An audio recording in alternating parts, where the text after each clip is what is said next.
Bon, on commence à être un petit peu court en termes de solutions, et il serait temps d'élargir nos horizons et de voir au-delà de l'univers God of War. Et on pourrait très bien utiliser d'autres personnages, d'autres univers pour le vaincre. Bon oui, je pense que le Gant de l'Infini ça marcherait, mais il faut quand même que ça soit réalisable. Mais on a de la chance, vu que pratiquement tous les crossovers sont canons, comme c'est expliqué dans Ragnarok. J'ai entendu bien des histoires sur ta terre natale, Kratos, mais j'ai aussi cru comprendre que tu avais pris part à un tournoi.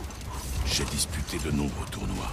Mais celui-ci en particulier, on dit que tu y as affronté des bêtes, et des scélérats, des princesses et des morts vivants, des automates et le plus grand musicien de tous les temps. Ce n'est pas vrai, n'est-ce pas? Je ne souhaite pas en parler. Je comprends, mon frère.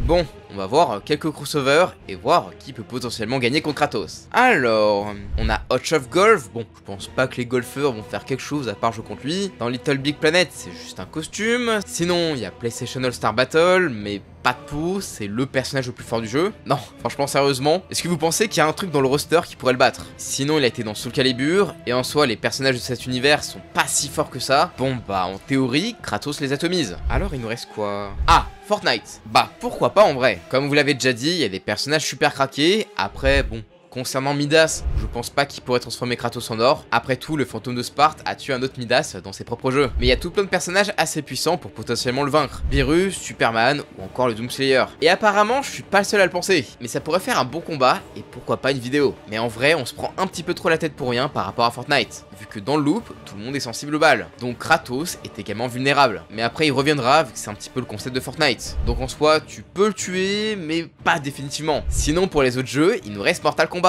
Pour rappel, c'est un guest dans le 9. Et je pense qu'il tabasse tout le monde. Même dans les trailers, tu vois qu'il est pas là pour rigoler. Dans sa fin à lui, Raiden et Fujin ne cherchent pas la merde. Mais s'il y a bien un combattant qui pourrait bien faire l'affaire, c'est Liu Kang qui est devenu beaucoup plus fort à partir du 11e jeu. C'est simple, il a pu contrôler des timelines à un temps donné, et dans le dernier jeu, il est capable de créer un trou noir. Et je pense que Kratos ne pourrait rien faire contre ça. Bon, ça fait au moins une personne qui pourrait le fumer, mais il y a également un autre guerrier qui pour le coup l'a vraiment affronté et a survécu, et c'est Shovel Knight.